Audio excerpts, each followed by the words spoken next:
नमस्कार दोस्तों, एम के हिंदी कहानियां YouTube चैनल में आपका दिल से स्वागत है। आज की कहानी है दुश्मन का स्वार्थ। तो शुरू करते हैं आज की कहानी। एक पर्वत के समीप बिल में मंदविश नामक एक बूढ़ा सांप रहता था। अपनी जवानी में वह बड़ा रौबीला सांप था। जब वह लहराकर चलता तो बिजली सी कौंध जाती थी, पर बुढ़ापा तो बड़े बड़ों का तेज हर लेता है। बुढ़ापे की मार से मंदविश का शरीर कमजोर पड़ गया था। उसके विषदंत हिलने लगे थे और फुफकारते हुए दम फूल जाता था। जो चूहे उसके साए से भी दूर भागते थे, वे अब उसके शरीर को फांदकर उसे चिढ़ाते हुए निकल जाते। पेट भरने के लिए चूहों के भी लाले पड़ गए थे। मंदविश इसी अधेड़पन में लगा रहता कि किस प्रकार आराम से भोजन का स्थायी प्रबंध किया जाए। एक दिन उसे एक उपाय सूझा और उसे आजमाने के लिए वह दादुर सरोवर के किनारे जा पहुंचा। दादुर सरोवर में मेढकों की भरमार थी। वहां उन्हीं का राज था। मंदविश वहां इधर उधर घूमने लगा। तभी उसे एक पत्थर पर मेढकों का राजा बैठा नजर आया। मंदविश ने उसे नमस्कार किया। महाराज की जय हो। मेढक राज चौंका। तुम तो हमारे बैरी हो, मेरी जय का नारा क्यों लगा रहे हो? मंदविश विनम्र स्वर में बोला। राजन, वे पुरानी बातें हैं। अब तो मैं आप मेढकों की सेवा करके पापों को धोना चाहता हूँ, श्राप से मुक्ति चाहता हूँ। ऐसा ही मेरे नाग गुरु का आदेश है। मेढक राज ने पूछा। उन्होंने ऐसा विचित्र आदेश क्यों दिया? मंदविश ने मनगढ़ंत कहानी सुनाई। राजन, एक दिन मैं एक उद्यान में घूम रहा था। वहां कुछ मानव बच्चे खेल रहे थे।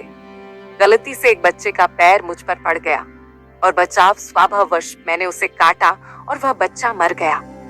मुझे सपने में भगवान श्री कृष्ण नजर आए और श्राप दिया कि मैं वर्ष समाप्त होते ही पत्थर का हो जाऊंगा।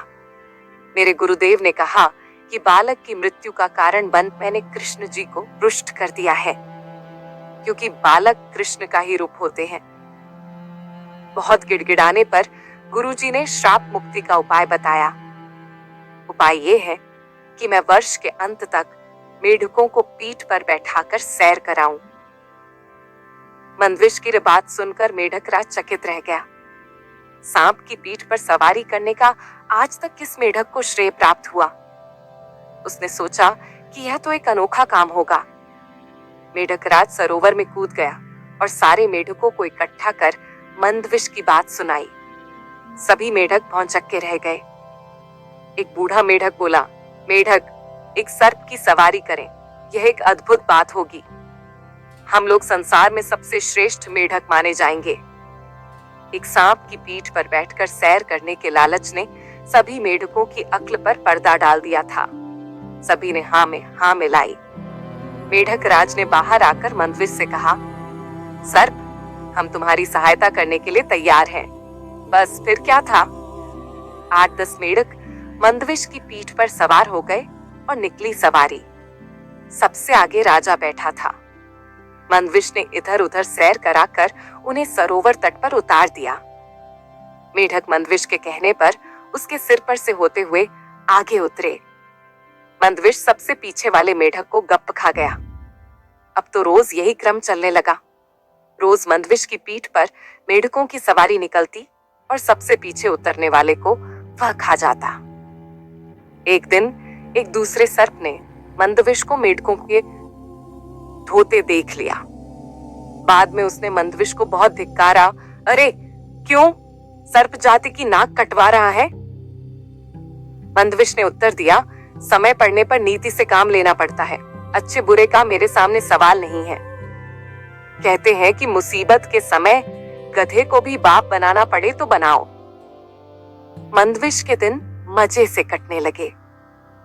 वह पीछे वाले मेढक को इस सफाई से खा जाता था कि किसी को पता न लगता।